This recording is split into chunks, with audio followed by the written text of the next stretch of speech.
नमस्कार, सुजो समाचार में आप सभी का हार्दिक स्वागत है और आपके साथ मैं जुड़ी हूं लीजा। खबरों की शुरुआत करें, लेकिन उससे पहले एक नजर डालते हैं इस वक्त की हेडलाइंस पर। प्रधानमंत्री श्री नरेंद्र मोदी की मन की बात में देशभक्ति, नवाचार और खेल प्रतिभाओं की चर्चा सीएम श्री भजनलाल शर्मा ने बताया प्रेरणादायक। सीएम श्री भजनलाल शर्मा ने की पीएम मोदी के साहसिक फैसलों की सराहना। कहा, ऑपरेशन सिंदूर ने दिया पाकिस्तान को कड़ा संदेश। मुख्यमंत्री श्री भजनलाल शर्मा के हरियाणा राजस्थान अभियान को मिली रफ्तार। 2 नर्सरियों में तैयार हो रहे 2.5 लाख पौधे।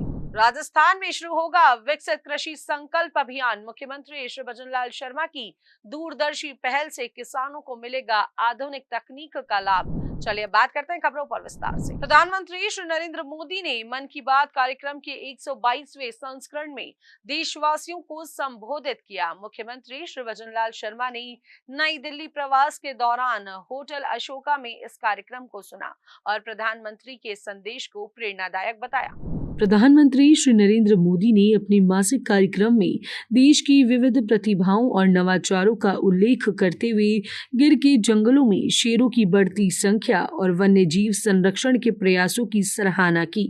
साथ ही उन्होंने सिक्किम के डॉक्टर चेवांग नोरबू भूटिया की क्राफ्टेड फाइबर और हल्द्वानी के जीवन जोशी की बगेट कला की भी प्रशंसा की। तेलंगाना के संगारेड्डी जिले में महिलाओं द्वारा ड्रोन के जरिए की जा रही खेती को उन्होंने नई क्रांति का संकेत बताया। अंतर्राष्ट्रीय योग दिवस पर प्रधानमंत्री ने युवाओं द्वारा सांस्कृतिक स्थलों पर योग करने के संकल्प को उल्लेखनीय बताया। वहीं आयुर्वेद को वैश्विक स्तर पर पहचान दिलाने वाले एमओयू को भी महत्वपूर्ण बताया। माउंट मकालू पर आईटीबीपी की टीम द्वारा 150 किलो अपघटित न होने वाले कचरे को हटाने के प्रयासों को उन्होंने स्वच्छ भारत अभियान के प्रति समर्पण का प्रतीक माना। खेलो इंडिया यूथ गेम्स में राजस्थान के एथलीट हंसराज समेत प्रदेश के शानदार प्रदर्शन पर मुख्यमंत्री श्री भजनलाल शर्मा ने प्रधानमंत्री का आभार जताया। उन्होंने कहा कि यह कार्यक्रम राष्ट्र निर्माण की प्रेरणा है और युवाओं को राष्ट्रीय मंच पर लाने का माध्यम भी। मुख्यमंत्री श्री भजनलाल शर्मा ने कहा कि सिंधु जल समझौते को सस्पेंड करना प्रधानमंत्री श्री नरेंद्र मोदी का एक बड़ा और साहसिक निर्णय है। सीएम श्री शर्मा ने कहा कि इस फैसले से न केवल पाकिस्तान को कड़ा संदेश गया है, बल्कि सीमावर्ती क्षेत्रों में बसे लोगों को अब पहले से अधिक पानी भी मिल सकेगा। प्रधानमंत्री श्री नरेंद्र मोदी की दूरदर्शी सोच और मजबूत नेतृत्व में देश नई ऊंचाइयों की ओर अग्रसर है और राजस्थान के मुख्यमंत्री श्री भजनलाल शर्मा इस विकास यात्रा के मजबूत स्तंभ बनकर उभरे हैं। हाल ही में नई दिल्ली में हुई एनडीए मुख्यमंत्री परिषद की बैठक में मुख्यमंत्री श्री शर्मा ने नारी सुरक्षा, सीमावर्ती इलाकों की स्थिरता और जन कल्याणकारी योजनाओं पर प्रधानमंत्री के निर्णयों की सराहना की। ऑपरेशन सिंदूर की सफलता में प्रधानमंत्री की सक्रिय भागीदारी और निरंतर निगरानी को उन्होंने ऐतिहासिक बताया।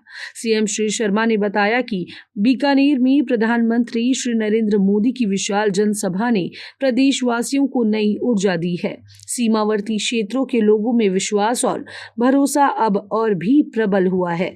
उन्होंने वन रैंक वन पेंशन योजना, डबल इंजन सरकार की नीतियों और युवाओं को मिले सरकारी रोजगार का भी उल्लेख किया। मुख्यमंत्री श्री भजनलाल शर्मा ने एक पेड़ मां के नाम जैसे अभियानों को जन आंदोलन में बदलकर पर्यावरण संरक्षण को गति दी है। साथ ही जल संरक्षण व सौर ऊर्जा में राजस्थान की भागीदारी बढ़ाने में भी अग्रणी भूमिका निभाई है। यह सब उनके कुशल नेतृत्व और प्रधानमंत्री श्री नरेंद्र मोदी की प्रेरणा से संभव हो सका है। राजस्थान को हरा भरा बनाने की दिशा में मुख्यमंत्री श्री भजनलाल शर्मा के नेतृत्व में हरियाणा राजस्थान अभियान धरातल पर तेजी से आकार ले रहा है।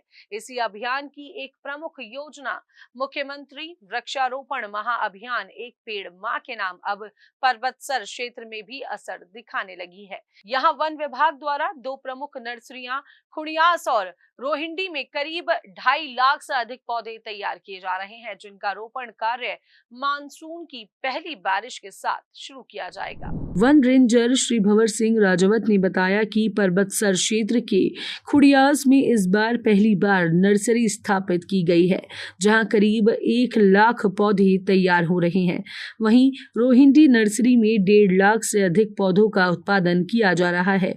इन पौधों में नीम, गुलमोहर, करज, खेजड़ी, पपीता, इमली जैसी औषधीय, फलदार और छायादार प्रजातियां शामिल हैं। ये पौधे न केवल शहरी और ग्रामीण इलाकों में लगाए जाएंगे, बल्कि विद्यालयों, पंचायत भवनों, मंदिर परिसरों और अन्य सार्वजनिक स्थलों को भी हरियाली से भरने का काम करेंगे। इससे न सिर्फ पर्यावरण संरक्षण को बढ़ावा मिलेगा, बल्कि समाज में प्रकृति के प्रति भावनात्मक जुड़ाव भी गहरा होगा। ये पहल मुख्यमंत्री श्री भजनलाल शर्मा के हरियालो राजस्थान मिशन और पर्यावरणीय संकल्प का सशक्त प्रतीक है। सीएम श्री भजनलाल शर्मा के नेतृत्व में पर्वतसर वन विभाग का यह प्रयास आने वाली पीढ़ियों को एक स्वच्छ, हरा भरा और सतत भविष्य देने की दिशा में ऐतिहासिक कदम साबित होगा। मुख्यमंत्री श्री भजनलाल शर्मा की दूरदर्शी सोच और जन कल्याण की भावना से प्रदेश आज तेजी से विकास की ओर बढ़ रहा है और देश में एक मिसाल बनता जा रहा है। किसानों की आय और उपज बढ़ाने के लिए उनकी सरकार ने एक नई महत्वपूर्ण पहल की है। 29 मई से 12 जून तक पूरे राज्य में विकसित कृषि संकल्प अभियान का आयोजन किया जाएगा। इस अभियान के माध्यम से किसानों को आधुनिक कृषि तकनीकों से जोड़कर उनकी आय बढ़ाने का शानदार प्रयास किया जा रहा है। गांव-गांव जाकर कृषि वैज्ञानिक और अधिकारी किसानों को खरीफ फसलों, उद्यानिकी, पशुपालन और मुर्गी पालन और मत्स्य पालन की नवीनतम जानकारी देंगे। मृदा स्वास्थ्य कार्ड और सरकारी योजनाओं की जानकारी भी उन्हें उपलब्ध कराई जाएगी, जिससे किसान आत्मनिर्भर बन सकें। केंद्रीय मंत्री श्री शिवराज सिंह चौहान ने इस पहल को एक ऐतिहासिक कदम बताते हुए इसे एक राष्ट्र, एक कृषि, एक टीम का संदेश दिया है। यह अभियान भारतीय कृषि अनुसंधान परिषद और राज्य कृषि विभागों के सहयोग से चलाया जाएगा, जिससे किसानों की समस्याओं का वैज्ञानिक समाधान संभव होगा। राजस्थान के कृषि मंत्री डॉक्टर किरोड़ी लाल मीणा ने कहा कि यह अभियान किसानों को नई तकनीकों को अपनाने और वैकल्पिक खेती के अवसरों से परिचित कराकर उनकी आमदनी में वृद्धि करेगा। शासन सचिव श्री राजन विशाल ने इसे किसानों को तकनीकी रूप से सशक्त बनाने वाला महत्वपूर्ण प्रयास बताया। सुजस समाचार में फिलहाल के लिए इतना ही। जल्द होगी आप सभी से मुलाकात नई खबरों और नई जानकारियों के साथ। तब तक के लिए मुझे दीजिए इजाजत। नमस्कार।